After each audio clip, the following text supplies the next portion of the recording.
Yang terhormat Ibu Kepala Sekolah SDN Sawadadat 2 dan yang saya hormati Bapak Ibu Guru SDN Sawadadat 2. Alhamdulillahirabbil alamin, pada hari ini kita dapat berkumpul di acara diseminasi CGP Angkatan 11. Pertama, marilah kita panjatkan puji dan syukur kehadirat Allah Subhanahu wa Ta'ala, karena pada hari ini kita dapat berkumpul di sini dalam keadaan sehat walafiat. Tak lupa sholawat beserta salam kita curahkan kepada Nabi besar kita, Nabi Muhammad SAW. Marilah kita buka acara ini dengan mengucapkan basmalah bersama-sama. Bismillahirrahmanirrahim. Acara selanjutnya yaitu sambutan dari Ibu Kepala Sekolah kepada Ibu Nurobaiti MPD, dipersilakan. Bismillahirrahmanirrahim. Assalamualaikum warahmatullahi wabarakatuh.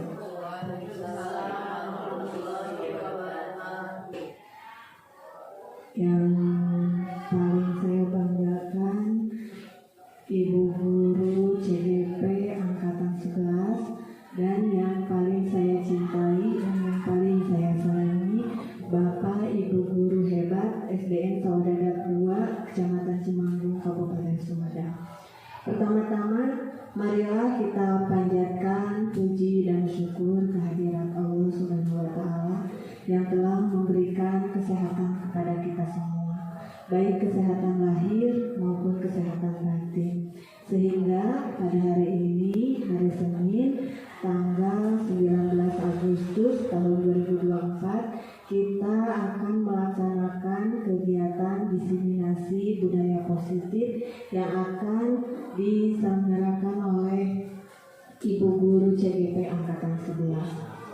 Tak lupa salawat serta salam kita curahkan kepada junjungan Nabi besar kita, Nabi Muhammad SAW, kepada keluarganya, para sahabatnya, tabi'in dan tabi'atnya, dan kepada kita semua selaku umatnya yang insya Allah akan mendapatkan syafaat dari beliau. Amin ya rabbal alamin. Pertama, saya ucapkan terima kasih banyak kepada Ibu Guru CGP Angkatan 11 tahun 2024 yang telah menyelenggarakan kegiatan pada hari ini, yaitu kegiatan diseminasi budaya positif di sekolah. Saya juga ucapkan terima kasih banyak kepada Bapak Ibu Guru yang telah meluangkan waktunya untuk mengikuti kegiatan pada hari ini. Saya berharap kegiatan pada hari ini Bapak Ibu laksanakan sebaik-baiknya, terus kita serap ilmu-ilmu yang akan diberikan oleh Ibu Guru CGP Angkatan 11 tahun 2024 ini, karena banyak sekali ilmu yang sangat bermanfaat bagi kita semua. Walaupun Bapak Ibu Guru baru sebagian yang telah melaksanakan kegiatan CGP, mudah-mudahan Bapak Ibu Guru yang lainnya yang belum diberi kesempatan, mudah-mudahan bisa menyerap ilmu ini sehingga Bapak Ibu Guru bisa berbanding dengan Bapak Ibu Guru yang sudah lolos di CGP. Jadi ilmunya Bapak Ibu Guru serap dengan baik, karena itu sangat bermanfaat bagi kita semua ya. Itu termasuk kita menambah ilmu, mencari ilmu, ilmu pengetahuan bagi kita semua. Itu sangat bermanfaat sekali ya. Mudah-mudahan kegiatan pada hari ini kita diberikan kelancaran, keselamatan, kesehatan, dan keberkahan. Saya sangat mendukung sekali kegiatan-kegiatan yang dilaksanakan oleh pendidikan guru penggerak. Mudah-mudahan kegiatannya diberikan keberkahannya. Amin ya rabbal alamin. Wabillahi taufiq wal hidayah. Wassalamualaikum warahmatullahi wabarakatuh. kasih kepada Ibu Kepala Sekolah yang telah memberikan sambutannya. Selanjutnya yaitu pemaparan materi dari CGP Angkatan 11 SDN Sawadadap 2 Kabupaten Sumedang, yaitu oleh Ibu Wati Rahmawati SPD, yang akan mendiseminasikan aksi nyata modul 1.4 tentang budaya positif di sekolah. Kepada Ibu Wati Rahmawati SPD dipersilahkan. Bismillahirrahmanirrahim. Assalamualaikum warahmatullahi wabarakatuh.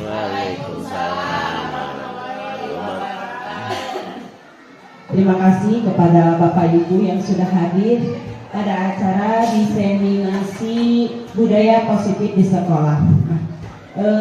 Bapak Ibu, sebelumnya saya mau minta maaf dulu ya. Saya berdiri di depan bukan bermaksud untuk mengajari Bapak Ibu atau apa. Di sini kita sharing ilmu ya, ilmu yang sudah saya dapat. Saya CGP Angkatan 11 sudah menyelesaikan modul dari 1.1 sampai 1.4. Nah, sekarang saya akan menyebarkan pemahaman dan penerapan pengalaman saya terkait dengan budaya positif yang ada di modul 1.4.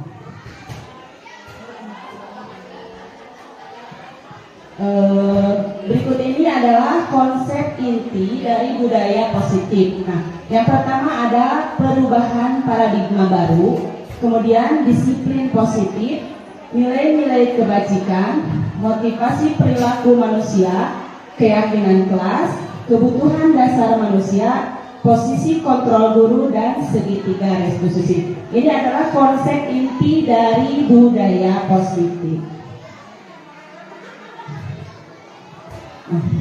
Yang pertama tentang pembelajaran dengan paradigma baru. Ini ya, pembelajaran dengan paradigma baru dirancang berdasarkan prinsip pembelajaran yang berdiferensiasi, sehingga setiap murid belajar sesuai kebutuhannya berdasarkan tahap perkembangan untuk mewujudkan profil pelajar Pancasila. Bapak Ibu, kita sudah tahu ya, murid-murid kita itu mempunyai keunikan tersendiri ya.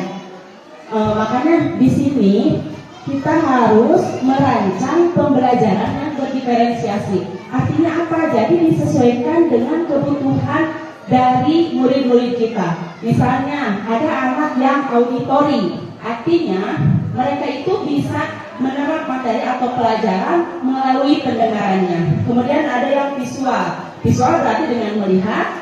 Yang terakhir dengan kinestetik atau dengan gerak. Nah, kita itu harus merancang pembelajaran yang berdiferensiasi. Jadi anak-anak itu menerima pembelajaran dari kita itu tidak melulu hanya mendengarkan saja.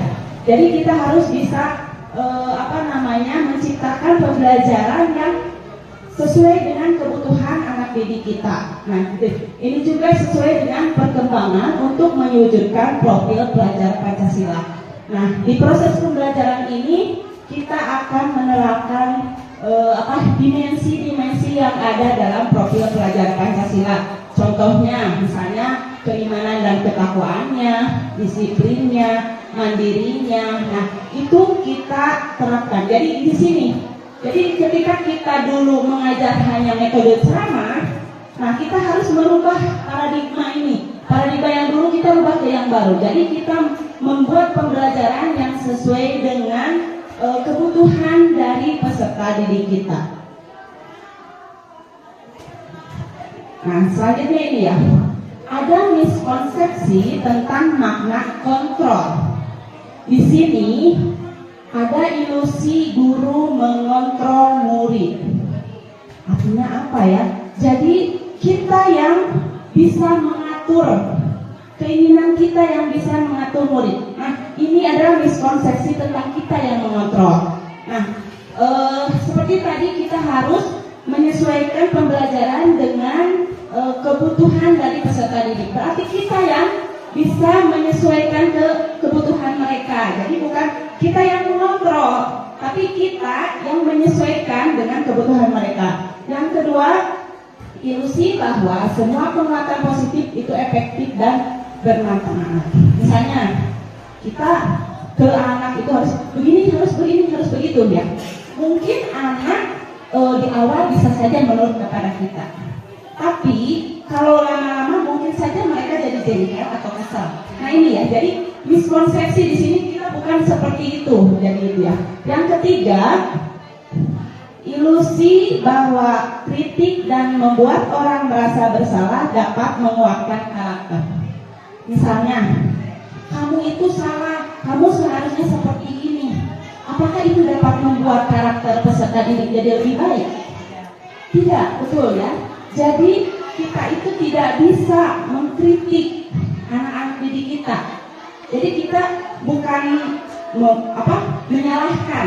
Jadi kalau disalahkan, anak itu akan pasti, saya kan berbuat begini ada alasannya. Apakah mereka mau menerima ketika disalahkan oleh guru? Tidak mungkin kan ya, karena mereka juga punya keyakinan bahwa saya itu seperti apa gitu. Nah yang terakhir ada ilusi bahwa orang dewasa memiliki hak untuk memaksa. Nah di sini ya, jadi kita itu tidak boleh memaksakan kehendak kita kepada anak didik kita, ya. Jadi di sini adalah miskonsepsi tentang makna kontrol. Ini salah ya. Jadi bukan artinya kita yang harus mengontrol siswa atau kita yang harus dengan cara memarahi atau seperti apa. Ini miskonsepsi tentang makna kontrol. Selanjutnya bahasan yang kedua yaitu adalah tentang disiplin positif. Dalam budaya kita, makna kata disiplin dimaknai menjadi sesuatu yang dilakukan seseorang pada orang lain untuk mendapatkan kepatuhan kita, cenderung menghubungkan kata disiplin dengan ketidaknyamanan. Kadang-kadang dalam suatu aturan misalnya, kadang kita ada salah satu aturan yang tidak enak untuk dilaksanakan. Nah itu yang menimbulkan ketidaknyamanan. Kemudian sebagai pendidik, tujuan kita adalah menciptakan anak-anak yang memiliki disiplin diri sehingga mereka bisa berperilaku dengan mengacu pada nilai-nilai kebajikan universal dan memiliki motivasi intrinsik, bukan ekstrinsik. Di sini kita menciptakan anak itu, jadi gini, jangan ketika disuruh saja. Jadi kita harus bisa menimbulkan nilai-nilai kebajikan itu sudah ada tertanam dalam diri anak didik kita. Jadi tidak harus disuruh ini harus ini harus itu. Nah, tidak seperti itu. Tapi kita mencoba untuk mengembangkan nilai-nilai kebajikan itu langsung tertanam di diri peserta didik kita, sehingga mereka ketika tidak ada kita pun mereka akan tergerak sendiri untuk melaksanakannya. Kemudian yang terakhir, disiplin positif merupakan salah satu cara penerapan disiplin yang bertujuan untuk menumbuhkan kesadaran serta memberdayakan anak untuk melakukan sesuatu tanpa sogokan, ancaman maupun hukuman. Jadi kalau sudah ada dari dalam dirinya, mereka tidak usah harus disogok lagi lah atau diancam kalau kamu tidak menang akan seperti ini, tidak seperti itu, karena sudah tumbuh dari dalam dirinya sendiri ya. Selanjutnya adalah nilai-nilai kebajikan. Apa itu nilai-nilai kebajikan? Nilai-nilai kebajikan adalah sifat-sifat positif manusia yang merupakan tujuan mulia yang ingin dicapai setiap individu. Setiap perbuatan memiliki suatu tujuan. Dan selanjutnya, nilai-nilai kebajikan yang diyakini oleh seseorang, maka motivasi intrinsiknya akan terbangun, sehingga menggerakkan motivasi dari dalam untuk dapat mencapai tujuan mulia yang diinginkan. Nah ini ya, jadi ketika kita di sekolah itu bukan hanya tentang materi yang akan kita sampaikan kepada peserta didik kita, tetapi di sini ada nilai-nilai kebajikan yang akan tumbuh di diri anak-anak. Jadi ini juga kalau sudah terbiasa, jadi menjadi bukan lagi tidak harus disuruh lagi. Jadi sudah sadar dengan sendirinya. Nah, nilai-nilai ini yang harus ada dalam diri siswa ini sehingga akan mencapai tujuan nilai yang diinginkan. Contoh nilai-nilai kebajikan misalnya tentang sopan santun, kedisiplinan, kemudian saling menghormati. Nah, itu akan membentuk karakter peserta didik menjadi pribadi yang lebih baik lagi. Nah, melalui nilai-nilai kebajikan ini. Nah, selanjutnya yaitu tentang motivasi perilaku manusia. Motivasi merupakan dorongan yang timbul pada diri seseorang secara sadar atau tidak sadar untuk melakukan suatu tindakan dengan tujuan tertentu. Nah, motivasi perilaku manusia ini ada 3 ya, Bapak Ibu. Yang pertama yaitu untuk menghindari ketidaknyamanan dan hukuman. Nah, murid melakukan disiplin diri karena ia takut dihukum. Ini merupakan motivasi ekstrinsik. Nah, kalau motivasi perilakunya adalah untuk menghindari ketidaknyamanan dan hukuman, maka anak ini baru ada motivasi ekstrinsiknya saja, bukan dari dalam dirinya, tetapi dari luar. Mungkin karena itu ada aturan, belum tertanam di dirinya untuk menerapkan perilaku disiplin positif. Yang kedua, untuk mendapatkan imbalan atau penghargaan dari orang lain. Nah, kalau yang seperti ini, murid melakukan disiplin diri karena ia ingin mendapat imbalan. Ini merupakan motivasi intrinsik juga. Nah, ini ya. Jadi kalau anak melakukan misalnya mengerjakan tugas karena diiming-imingi hadiah atau apa oleh gurunya, nah ini masuk ke dalam mendapatkan imbalan atau penghargaan dari orang lain. Nah, ini juga merupakan motivasi ekstrinsik. Nah, yang terakhir, menghargai nilai-nilai kebajikan diri sendiri. Nah, dalam motivasi ini, murid melakukan disiplin diri karena sadar akan nilai kebajikan dirinya ini merupakan motivasi intrinsik. Nah, itu ya. Jadi kalau misalnya karena imbalan, karena ketidaknyamanan, karena takut hukuman, itu merupakan motivasi yang baru dari luar saja, Bapak Ibu. Nah, ketika yang dari dalam diri itu adalah menghargai nilai-nilai kebajikan diri sendiri. Artinya, anak didik kita ini sudah sadar apa yang harus mereka lakukan. Jadi tidak melihat lagi akan dapat penghargaan atau dapat hadiah. Karena takut, tidak. Jadi sudah tertanam di dirinya bahwa ini yang harus saya lakukan. Karena mungkin misalnya ini kewajiban saya. Nah, ini ya. Jadi ada motivasi perilaku manusia itu ada 3. Yang pertama, menghindari ketidaknyamanan dan hukuman. Kedua, mendapatkan imbalan atau penghargaan dari orang lain. Dan yang ketiga, menghargai nilai-nilai kebajikan diri sendiri. Coba Bapak Ibu, kita memahami diri kita sebagai guru. Ini ada contoh. Sebagai seorang guru, saat Anda hadir mengajar di kelas tepat waktu, motivasi apakah yang menyadari tindakan Anda? Yang pertama, apakah Anda datang tepat waktu karena tidak ingin ditegur oleh atasan dan kemudian mendapat surat peringatan? Yang kedua, Anda ingin mendapat pujian dari atasan dan mendapat penghargaan sebagai karyawan atau guru berprestasi. Yang ketiga, Anda ingin menjadi orang yang menghargai waktu, menghargai diri Anda sendiri sebagai teladan bagi murid-murid Anda. Dan Anda percaya bahwa tindakan Anda sebagai guru akan dicontoh oleh murid-murid. Coba Bapak Ibu, kalau Bapak Ibu sudah berada di motivasi yang mana?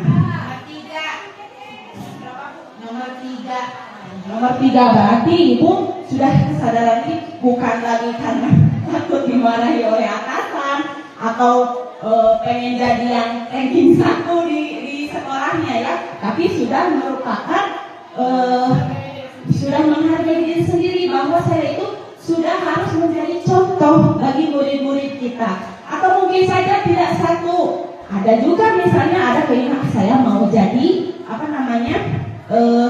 guru yang teladan yang bisa dicontoh oleh guru-guru lain. Itu juga nggak apa-apa, sebetulnya motivasi diri gitu ya. Tapi jangan yang itu saja, justru yang lebih baik adalah menjadi orang yang sudah menghargai diri sendiri. Nah, ini adalah konsep disiplin dengan identitas gagal. Yang pertama adalah hukuman.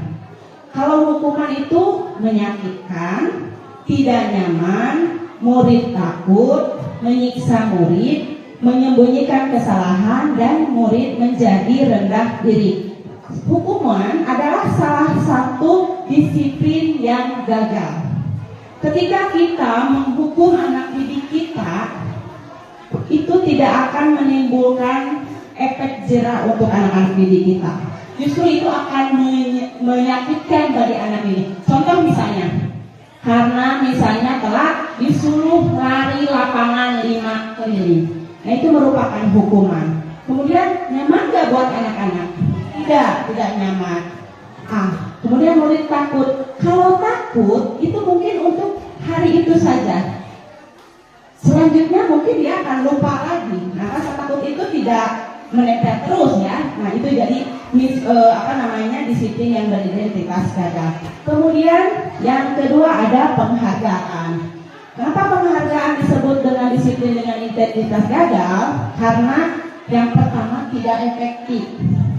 Karena pasti anak-anak asumsinya, saya harus begini karena ada ini. Nah, itu ya, jadi tidak efektif. Kemudian merusak hubungan. Misalnya temannya sudah mengerjakan, akhirnya dikasihlah penghargaan oleh gurunya. Yang satunya belum, nah dia akan iri. Jadi itu yang menyebabkan timbulnya merusak hubungan. Akhirnya mungkin bisa gak mau berteman sama dia, dia mah nomor 1 terus. Nah, seperti itu. Kemudian mematikan kreativitas. Jadi anak-anak tidak kreatif ketika hanya diiming-imingi oleh hadiah. Yang 4, menghukum dengan sistem ranking. Tapi alhamdulillah ya, sekarang di sistem rapor siswa sekarang tidak ada ranking lagi ya. Karena mungkin ini juga tidak efektif sebetulnya. Jadi merupakan disiplin yang beridentitas gagal.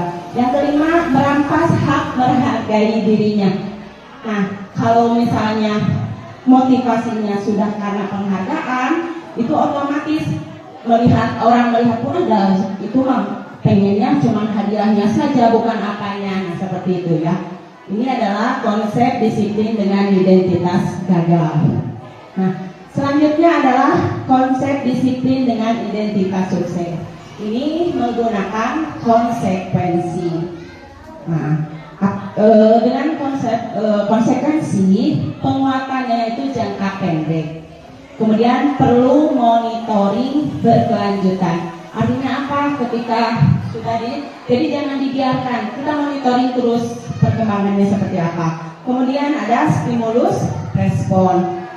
Keempat, murid menghormati peraturan. Ketika ada peraturan ini, kalau saya tidak melakukannya, akan seperti ini. Nah, ini maksud ke konsekuensi. Kemudian yang kelima, kehilangan waktu untuk merenungi kesalahan. Jadi ini persepsi anak, ini aturan akan seperti ini, bukan apa kesalahannya. Jadi tidak memikirkan apa kesalahan, tapi ini apa aturan, nanti kalau tidak akan seperti ini konsekuensi. Nah, yang terakhir ada restitusi. Nah, kalau restitusi, murid bertanggung jawab untuk perilakunya. Nah, ini jadi si anak itu akan mempertanggungjawabkan apa yang sudah diperbuatnya. Kemudian yang kedua, fokus pada pemecahan masalah jangka panjang. Kalau misalnya anak sudah tahu kesalahannya, kemudian mereka menemukan sendiri solusi apa yang harus dilakukan dari diri anak itu sendiri, maka dia akan tertanam di pikirannya, saya itu jangan seperti ini karena sudah terbiasa, misalnya karena saya juga harus memperbaikinya dari dalam dirinya. Kemudian murid menghormati dirinya dan orang lain. kalau mau melakukan sesuatu, dia akan berpikir dulu apa nih nanti akibatnya begitu. Kemudian teori kontrol, dirinya yang mengontrol. Jadi dirinya sendiri yang mengontrol perilakunya, bukan gurunya, karena sudah sadar dari dalam dirinya sendiri. Kemudian yang kelima, murid bersemangat memperbaiki kesalahan. Nah ini kalau dengan restitusi.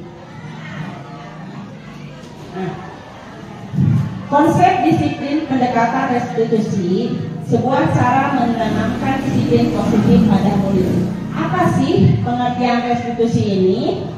Restitusi adalah proses menciptakan kondisi bagi murid untuk memperbaiki kesalahan mereka, sehingga mereka bisa kembali pada kelompok mereka dengan karakter yang lebih kuat. Inilah pendapat dari Gosen ya. Jadi dengan restitusi itu mereka itu akan memperbaiki dirinya. Kesalahan apa yang sudah mereka lakukan? Nah, mereka akan memperbaiki dirinya sendiri sehingga bisa kembali lagi ke kelompoknya dengan karakter yang lebih kuat. Kemudian apa saja ciri-ciri restitusi? Nah, ciri-ciri restitusi yang pertama, bukan menebus kesalahan, tapi belajar dari kesalahan. Jadi kesalahan itu wajar dilakukan, tapi kita akan belajar dari kesalahan tersebut. Oh ternyata kalau saya berbuat seperti ini, nantinya akan seperti ini. Nah, ketanamlah konsep seperti itu di diri peserta didik kita. Yang kedua, akan memperbaiki hubungan. Ketika misalnya terjadi perselisihan antara murid, nah dikembalikan ke kesadaran mereka. Kenapa mereka berbuat seperti itu? Alasannya apa? Jadi mereka akan memperbaiki hubungannya sendiri, tidak akan berkepanjangan. Yang ketiga, tawaran, bukan paksaan. Kalau misalnya dulu kita suka menasihatkan, kamu jangan seperti ini ya, kamu harus ini, harus itu. Nah itu kan paksaan. Apakah anak bisa menerima atau tidak? Nah, kalau di restitusi tidak seperti ini. Tapi kita memberikan tawaran atau bertanya kepada siswanya, harus seperti apa nih? Itu mereka sendiri yang menemukannya, bukan dari diri kita. Kita mengarahkan mana yang baiknya, ya seperti itu. Kemudian menuntun untuk melihat ke dalam diri. Jadi siswa itu dituntun oleh gurunya untuk melihat ke dalam diri. Apakah perbuatan kamu itu baik atau salah? Jadi mereka akan sadar dengan sendirinya. Kelima, mencari kebutuhan dasar yang mendasari tindakan. Setiap tindakan yang dilakukan oleh anak didik kita itu tidak terlepas dari kebutuhan apa yang mereka inginkan. Tidak semerta-merta misalnya anak mengambil pensil orang lain. Misalnya, ada anak yang mengambil pensil. Kenapa? Mungkin saja iseng bu, pengen apa menjahit si anu. Nah itu apa dasarnya? Jadi mereka itu melakukan suatu kegiatan atau kesalahan itu ada kebutuhan dasarnya, ada alasannya. Kemudian yang keenam, fokus pada karakter, bukan tindakan menguatkan diri. Jadi di sini karakter yang ditanamkan ke dalam peserta didik kita. Jadi nantinya ada saling menghormati, patuh, disiplin, nah seperti itu karakternya. Kemudian fokus pada solusi. Jadi berfokus pada solusi. Jadi bagaimana nih permasalahan ini harus diselesaikan oleh diri anak itu sendiri. Nah, contoh Bapak Ibu coba. Apakah ini termasuk hukuman, konsekuensi, ataukah restitusi? Yang pertama, lari mengelilingi lapangan basket 2 kali karena terlambat hadir di sekolah. Apakah termasuk hukuman, konsekuensi, atau restitusi? Hukuman, ya. Apa kali? Konsekuensi. Nah, kalau misalnya sudah ada di keyakinan kelasnya, kalau terlambat di sekolah maka harus berlari. Nah itu termasuk konsekuensi. Kalau misalnya tidak ada perjanjiannya atau keyakinan sebelumnya di sana, itu berarti termasuk hukuman, ya. Jadi kan anak juga nanti Kan tadi kalau hukuman itu ada sifatnya fisik, nah seperti atau tersakiti. Nah yang kedua, menggantikan kertas tugas teman yang telah dicoret-coret.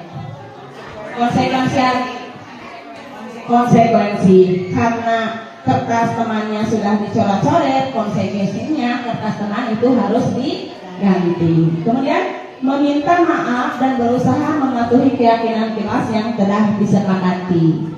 Ini termasuk kemana? Kepada restitusi. Jadi ketika anak melakukan kesalahan, misalnya ada kesadaran dirinya untuk meminta maaf dan mematuhi keyakinan kelas yang sudah disepakati. Itu mungkin contoh dari hukuman, konsekuensi, dan restitusi. Nah, materi selanjutnya adalah tentang keyakinan kelas. Mengapa keyakinan kelas? Mengapa tidak peraturan kelas saja? Ada yang bisa berkomentar? Boleh, Pak Ali. Kalau peraturan biasanya dibuat secara sepihak tanpa menanyakan kesanggupan audiensi yang akan atau yang berpotensi melakukan kesalahan. Berbeda dengan keyakinan kelas, kalau keyakinan kelas kita bicarakan dan hukuman, agak kurang enak didengar kalau kita berbicara hukuman. Jadi konsekuensinya sudah diyakini dan disanggupi oleh audiensi yang berpotensi untuk melakukan kesalahan. Mungkin seperti itu. Terima kasih Pak Ali. Nah betul ya. Kenapa kita membuat keyakinan kelas bukan peraturan kelas? Kalau peraturan kelas biasanya dibuat tanpa persetujuan pihak yang harus melaksanakan. Sedangkan keyakinan kelas adalah persetujuan yang dibuat bersama antara guru dan murid, sehingga akan ditaati bersama. Posisi murid bukan lagi objek tetapi subjek. Keyakinan kelas dibuat oleh murid, dilaksanakan oleh murid, dan untuk menanamkan kebajikan murid. Nah, kalau peraturan biasanya yang membuat guru sendiri. Peraturan kelas 5 misalnya, tulis aja sama guru, tidak boleh ini, tidak boleh harus begini, harus begitu. Nah, kalau keyakinan kelas itu awalnya kita berdiskusi dengan anak-anak didik kita. Peraturan-peraturan apa yang akan kita terapkan di kelas kita. Nah, peraturan itu munculnya bukan dari guru, tetapi dari murid-murid kita.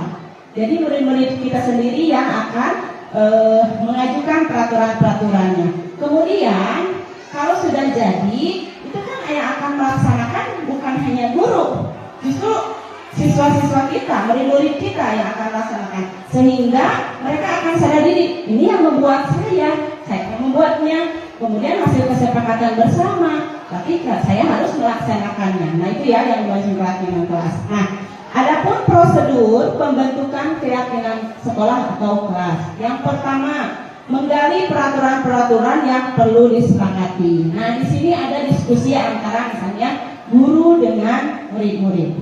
Nanti murid-muridnya, Bu, yang pertama misalnya harus datang tepat waktu. Nah, tulis. Apalagi, Bu, kerjakan tugas tepat waktu. Nah, itu adalah peraturan-peraturan misalnya yang diminta oleh murid. Kemudian yang kedua, mengubah peraturan-peraturan yang sudah dibuat dengan kalimat positif. Nah, misalnya tadi jangan membuang sampah sembarangan di peraturan awalnya. Nah, rubah kalimat hijau itu menjadi kalimat yang positif, menjadi buanglah sampah ke tempatnya. Nah, seperti itu ya Bapak Ibu. Jadi peraturan-peraturan yang masih bersifat negatif kita rubah ke peraturan-peraturan yang sudah dibuat dengan kalimat positif. Selanjutnya apa? Menjadikan peraturan-peraturan yang dibuat menjadi nilai kebajikan atau keyakinan. Nah, contohnya tadi, buanglah sampah pada tempatnya. Berarti nilai kebajikannya apa? Menjaga kebersihan atau tanggung jawab ya. Nanti di keyakinan kelasnya itu adalah tanggung jawab. Selanjutnya, kalau sudah ada nilai-nilai kebajikan yang sudah diyakini, meninjau kembali tentang keyakinan kelas yang sudah disepakati. Jadi di hasil tadi diskusi dengan para siswa sudah jadi dibuatlah keyakinan kelas. Nah, yang terakhir menempel dan menandatangani keyakinan kelas. Nah, nanti ditempel dan ditandatangani sebagai bukti sah bahwa keyakinan kelas kita itu seperti ini. Nah, ini salah satu contoh keyakinan kelas saya. Contohnya tanggung jawab. Tanggung jawabnya apa? Setiap siswa mengumpulkan tugas tepat waktu dan menjaga kebersihan ruang kelas. Ini adalah contoh keyakinan kelas. Nah, materi selanjutnya adalah tentang 5 kebutuhan dasar manusia. Ada 5 kebutuhan dasar manusia. Yang pertama adalah untuk bertahan hidup. Yang kedua, kasih sayang dan rasa diterima. Yang ketiga, penguasaan. Yang keempat, kebebasan. Dan yang terakhir ada kesenangan. Bapak Ibu, setiap kegiatan atau apa yang kita lakukan itu yang mendasarinya itu adalah kebutuhannya. Contohnya, kenapa kita harus makan? Karena untuk memenuhi kebutuhan asupan gizi di tubuh kita supaya kita tidak lemas, tidak kelaparan seperti itu. Kemudian kenapa kita misalnya ada anak nih nangis, kalau ditanya kenapa kamu nangis, saya ditinggal teman saya Bu, nggak diajak teman saya misalnya. Nah, itu juga kan berarti mereka membutuhkan kasih sayang dan rasa diterima. Jadi setiap kejadian, misalkan dalam yang terjadi pada peserta itu ada kebutuhan dasar yang harus mereka penuhi. Ada alasannya. Nah, ini alasannya adalah kebutuhan dasarnya yang harus dipenuhi oleh setiap peserta didik kita. Nah, ini ada contoh. Dinda, seorang anak kelas 3 SD. Begitu tiba di rumah, sepulang dari sekolah, menangis dan mengadu pada ibunya bahwa dia benci pada Ibu Rani, gurunya. Menurut Anda, kebutuhan apa yang berusaha dipenuhi oleh Dinda? Jika jawabannya seperti ini, bila Anda dalam posisi Ibu Rani dan mendengar informasi dari ibunya Dinda tentang perasaan Dinda hari itu, apa yang Anda lakukan pada Dinda besok ketika Dinda masuk sekolah agar kebutuhan Dinda terpenuhi? Ini ada kasus kelas 3 SD pulang ke rumah nangis, ngadu ke orang tuanya.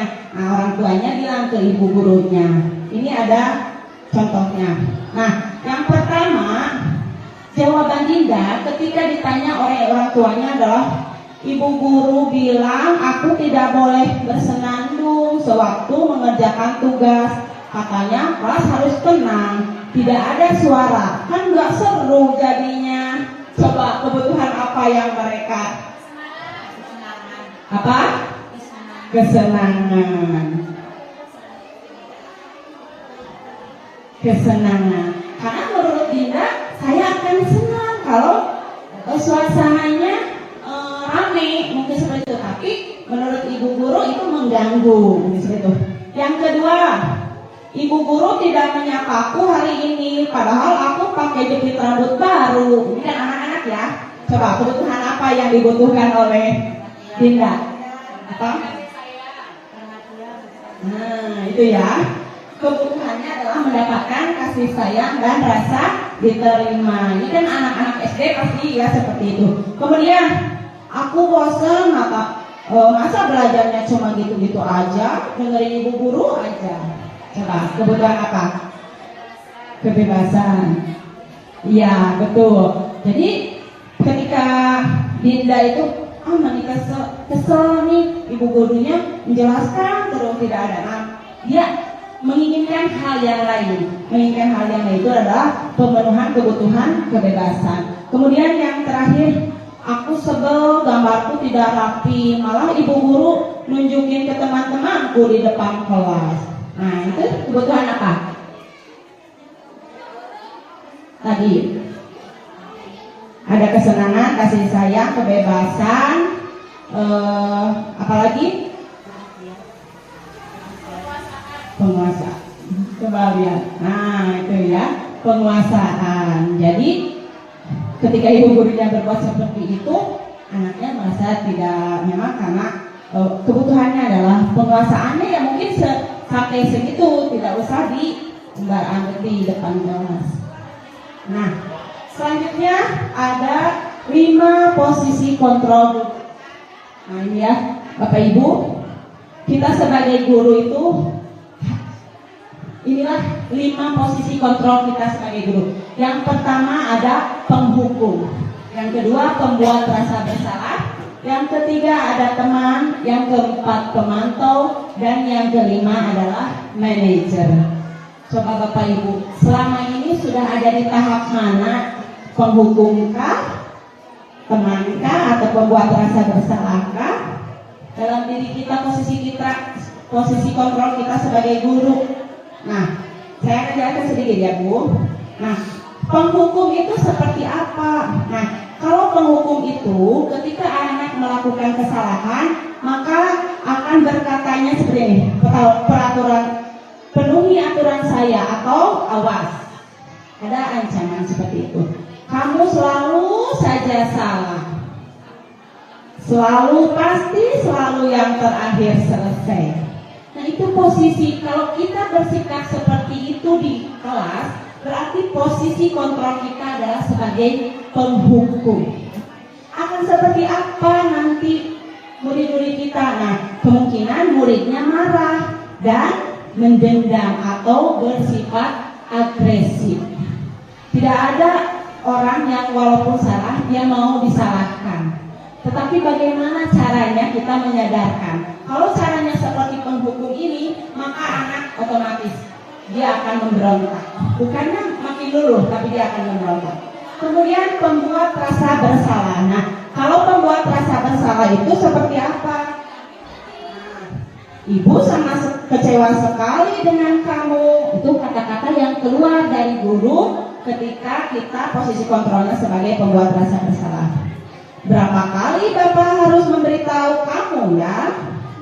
Gimana coba kalau orang tua kamu tahu kamu berbuat begini? Nah itu. Jadi dengan kata-kata yang keluar dari guru seperti itu menimbulkan rasa bersalah pada diri siswa kita. Apakah itu baik untuk siswa-siswa kita? Tidak ya, karena ini akan membuat murid merasa bersalah. Mungkin akan merasa rendah diri. Nah, justru kita harus memotivasi siswa, bukannya merendahkan siswa, ya. Nah, yang ketiga ada posisi kontrol sebagai teman. Nah, kalau sebagai teman seperti apa? Ayo, bantulah demi Bapak ya. Ayo, ingat tidak bantuan Bapak selama ini. Ya sudah, kali ini tidak apa-apa, nanti Ibu bantu bereskan. Nah, kata-kata yang keluar seperti itu posisi kita adalah sebagai teman. Ini juga tidak baik karena kalau misalnya si anak itu sudah merasa gurunya itu sebagai teman, ketika ada guru lain mungkin dia akan bersikap lain karena dia merasa nyaman dengan guru itu. Kemudian nanti dia juga akan tergantung kepada guru karena tidak menemukan solusi karena selalu terus dibantu oleh gurunya ya, seperti itu.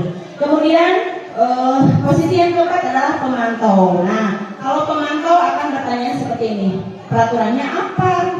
Apa yang telah kamu lakukan? Sanksi atau konsekuensinya apa? Jadi mengingatkan. Kalau pemantau itu mengingatkan kepada muridnya. Tadi peraturannya apa?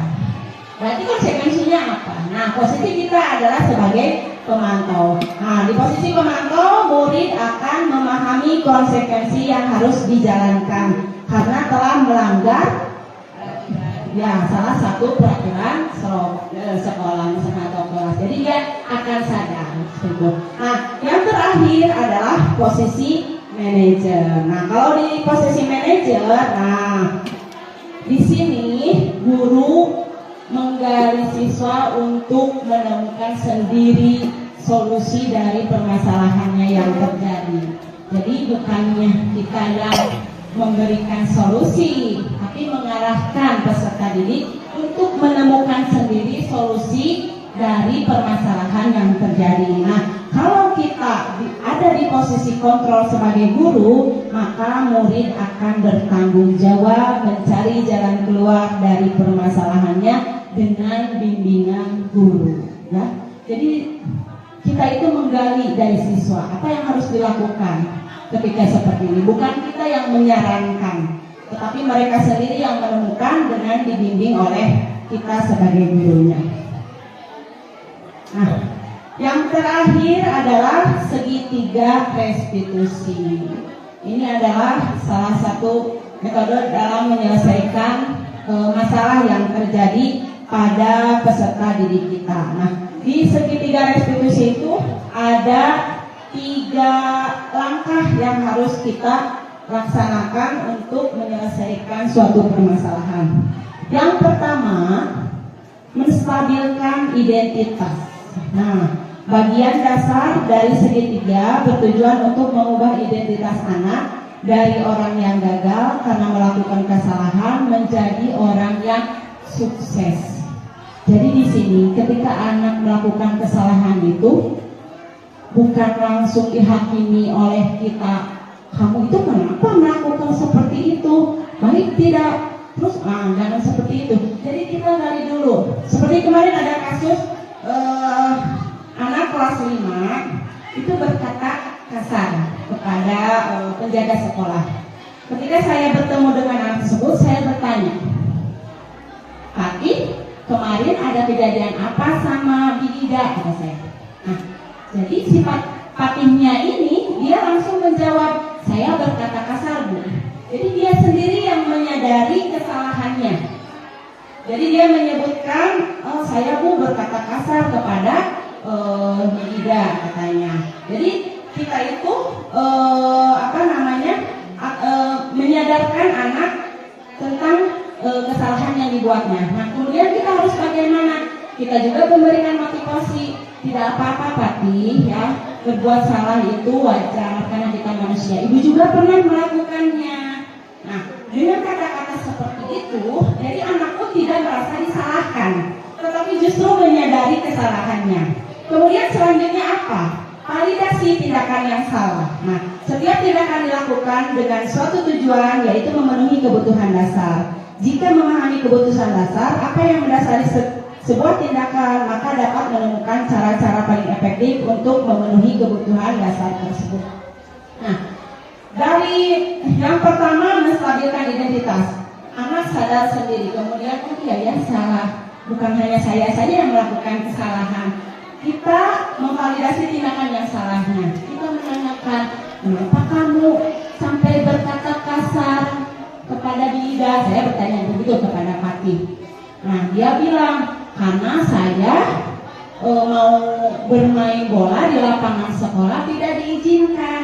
Nah, alasan Pati dia berkata kasar kepada penjaga itu ada kebutuhan yang harus dia penuhi. Coba, apa kebutuhan dasarnya? Pas tadi dia bilang, saya mau bermain bola tapi tidak boleh. Berarti kebutuhan dasar apa yang ingin dipenuhi Pati?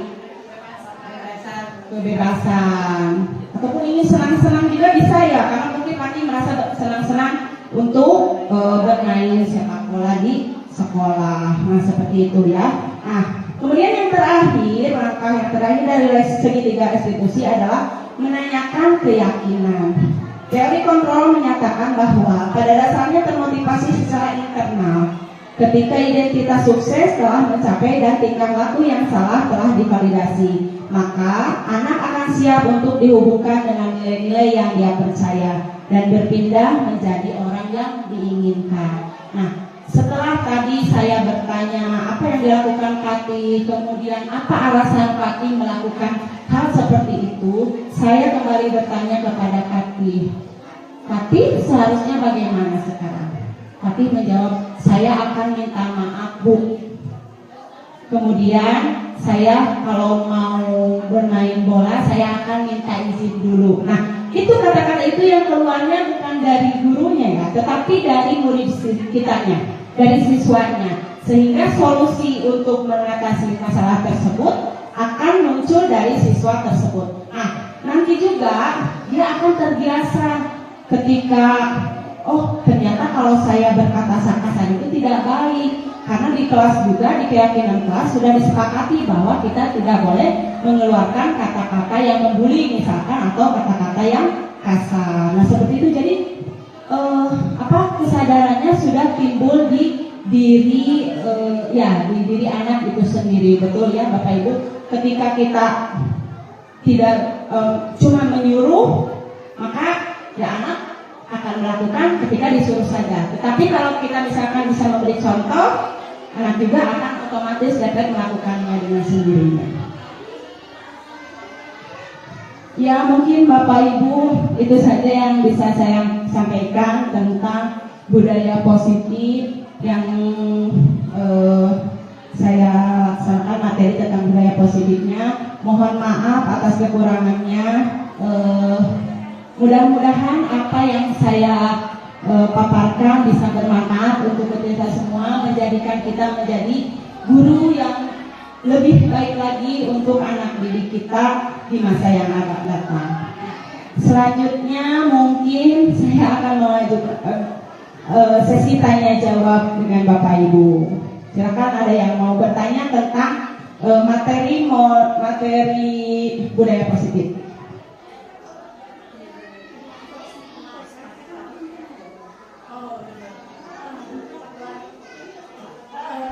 Silakan siapa yang mau menjawab, mau bertanya, Bu Asir ya. Posisi kontrol yang mana yang menurut Ibu merupakan posisi ideal bagi seorang guru?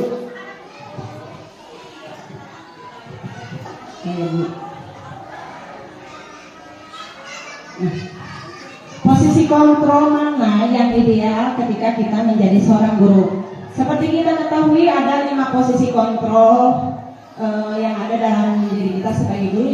Nah, menurut saya yang harus kita tanamkan di diri kita adalah sebagai manajer. Kenapa? Nah, karena di sini guru itu berbuat sesuatu itu bersama dengan siswa-siswanya.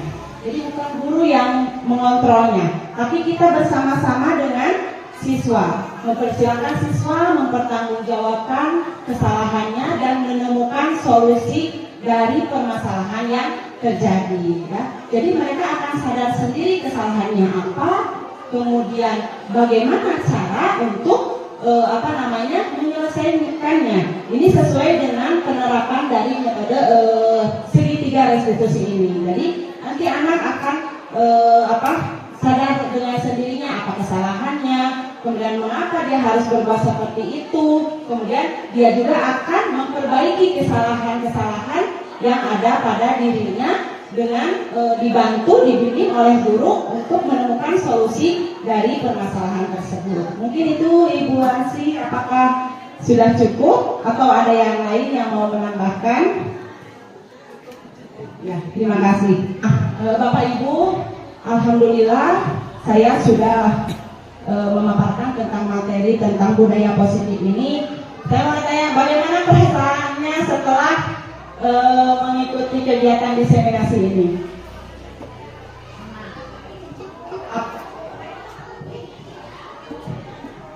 Terima kasih kepada Ibu Wati. Perasaan saya setelah mengikuti aksi nyata ini, alhamdulillah saya pribadi mendapatkan pencerahannya untuk menghadapi permasalahan yang selalu Ibu Bapak Guru hadapi di sekolah, tentunya terkait dengan tindakan-tindakan atau perbuatan atau kasus yang ada di sekolah, khususnya yang dilakukan oleh murid-murid kita. Bagaimana cara kita harus memperlakukan dan menyelesaikan masalah atau kasus yang ada di sekolah tersebut menggunakan segitiga restitusi yang tadi Ibu jelaskan. Terima kasih atas pemaparannya yang sangat jelas. Mudah-mudahan dapat diterapkan di kelas saya khususnya. Terima kasih Bu Tina, memang betul ya, saya juga setelah mempelajari tentang segitiga restitusi ini, apa yang sudah lakukan sebelum-sebelumnya, misalnya saya hanya menjadi posisi penghukum atau pemantau nih.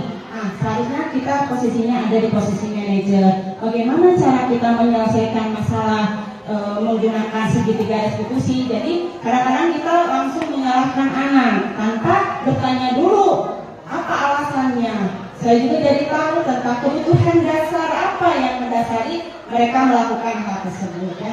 Alhamdulillah kegiatan hari ini sudah selesai. Saya memaparkan semua materi tentang budaya positif ini. Mudah-mudahan ada manfaatnya.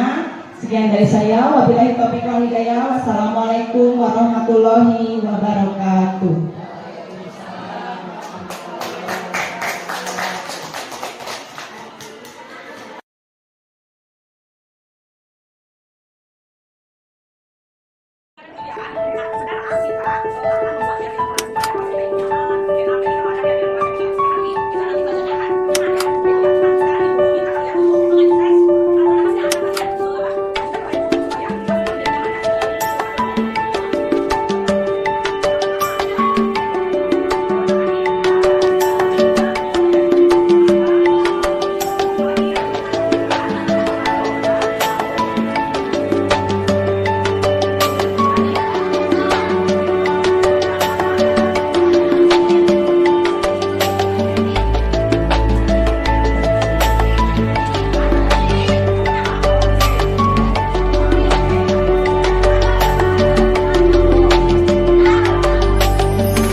Setelah menyimak penjelasan dan pemaparan materi dari CGP tentang budaya positif ini, saya menjadi paham dan semakin mengerti akan pentingnya budaya positif di dalam lingkungan sekolah.